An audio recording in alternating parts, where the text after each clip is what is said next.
Hello everybody and welcome back to the channel. Now a lot of you guys are having a lot of troubles in your Black Ops 6 multiplayer lobbies, just like myself as well. Now of course, as you are aware, 2-boxing pretty much got nerfed completely and you guys almost can't do it, which is a little bit of a myth. Not a full myth, but is a little bit of a myth because it still actually works. It just takes a little bit persevering and you actually will find those easier lobbies. But we are going to have a look at a few different methods on how you can potentially get those older school Call of Duty lobbies that you may not necessarily get anymore. I'm not saying we're going to get lobbies that are going to literally have people walking into walls, shooting at the floor and not have a clue how to play the basics of Call of Duty, but we are going to try and find yourselves some easier lobbies, and there's a few methods that I'm going to go over throughout today's video. So if you do enjoy it, definitely drop a like guys, subscribe if you're new and all that good stuff. And with gifting returning to Call of Duty as well, if you guys aren't aware, in the store you can actually gift people some bundles. So this month it is the month of giving, so I'm going to be giving away 2 bundles to 2 of you guys. So just make sure you sub to the channel and comment down below your Activision ID so I can add you and then be able to gift you a bundle. But with that being said guys, let's jump into everything. So first of all, we can potentially manipulate skill-based matchmaking by using the engagement matchmaking what Call of Duty have as a new system. Now if you don't know what engagement matchmaking is, basically what this means is, so players that play a lot of Call of Duty and they want to try and basically keep the hours high, the players count high and the play time high obviously. So what they'll do is, if you say play 10 games and you have 10 really bad games, let's say you're hitting neg KD or you're playing a lot worse than you normally would, or getting those lobbies that do feel like you're playing like literally CDL and you know you're just really struggling, to keep you engaged and keep you on the game for longer, what they'll then go ahead and do is put you in some slightly easier lobbies, so that maybe feel a little bit like older Call of Duty lobbies, so then you'll actually find yourself enjoying it more, so you'll keep playing, and then after about 4 or 5 games of that, you'll then get another probably 5 or 6 games, if not more, where they're absolutely try-hard lobbies. Now this has actually been in Call of Duty for the last 2-3 years and a lot of people don't discuss it enough. So essentially, if you wanted to, you could manipulate skill-based matchmaking, not necessarily reverse boosting, but try a lot less in your games for like 10 games. Just try a lot less, you know, don't be going for those higher kills gameplays, don't be playing the OBJ as much as you probably usually would, and just play a little bit noobier. You don't necessarily have to destroy your stats, but by doing that, COD will think you're not enjoying the game, maybe back out of 1 or 2 games as well, and then literally the system will think you're not enjoying the game too much. So what then you'll want to do is you'll want to get those good games, won't you? So by doing that, that's what will happen. You'll then start getting your regular better games, and you could do this, you know, every single time you play, so you don't have to mess about trying to 2-box, you don't have to use a VPN, you don't have to reverse boost and potentially get banned for that. It is literally one of the perfect scenarios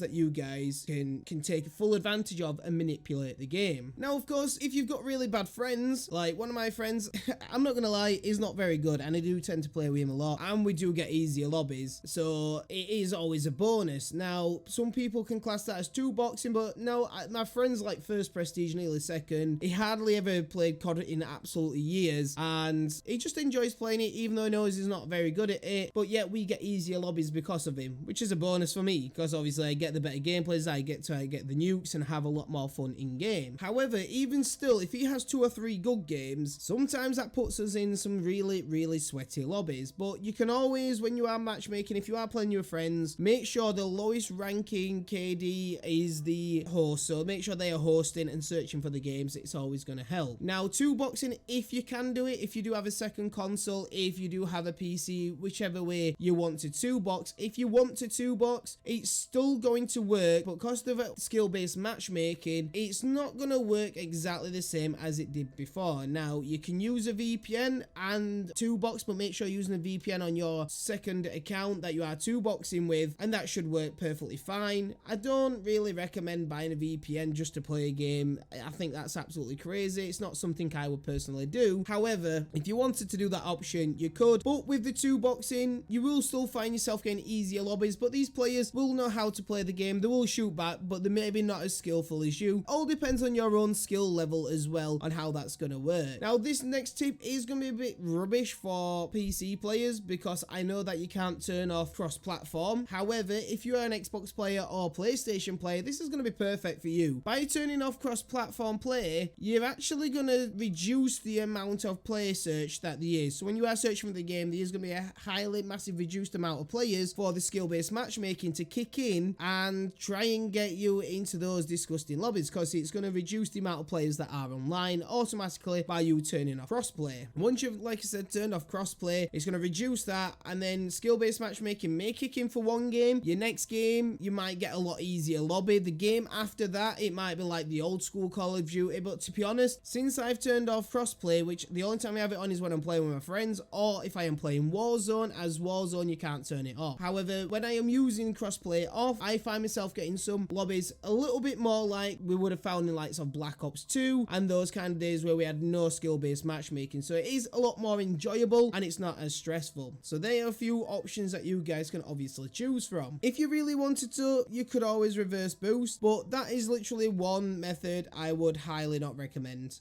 You more than likely are going to go ahead and get banned, and it's definitely not the way forward. But from recent research and trial and error, 3-boxing is also a thing. Now, if you've never heard of 3-boxing, it's basically the same as 2-boxing but having 3 accounts. So essentially, what you'll want to do is get your second account to look like literally connect up to your third account, and then after you've done that, you want to connect with your main account and then search for a game. Now, I know it's going to be a little bit difficult. However, if you do have 2 consoles or a console and a PC, you can always use the cloud gaming platform with Xbox and create a new Call of Duty account as well. So then technically you could literally use your mobile phone, your PC and your Xbox or your PlayStation, whatever platform you actually play on, and create that 3-boxing method, which you can do, and this one seems to be working perfectly fine if you want those super easy lobbies. But like I said, these methods are only going to teach you basically how to get easier lobbies or more average lobbies, should I say, than constantly getting into those really tough hard games, which none of us actually want. We all want to make sure we're having a lot of fun on this game, grinding for those camos, as a lot of people are really struggling now to get dark matter, for the simple fact is the lobbies are crazy. But that's how YouTubers are doing it at the minute in terms of 3-boxing or 2-boxing with a VPN. And if you guys don't want to necessarily be getting the super body accounts because you want to, you know, literally still test yourself, turning crossplay off, or potentially just making sure your friend with the lower KD is hosting, or like I said, manipulating skill-based matchmaking with engagement matchmaking. Like I said, a lot of people didn't think this was a thing. I've mentioned it in previous videos when I've covered it before, but yeah guys, you definitely want to try these out. Let me know if any of this helps. Obviously, I'm always here for feedback and I'm always trying to find new ways to basically everybody enjoy the game a lot better. The best way for it simply would be just to remove skill-based matchmaking, but I can't see that ever happening in all honesty. But like I said guys, I hope you've really enjoyed the video. If you have, smash that thumbs up, subscribe if you're new. As always guys, I'll catch you on the next video.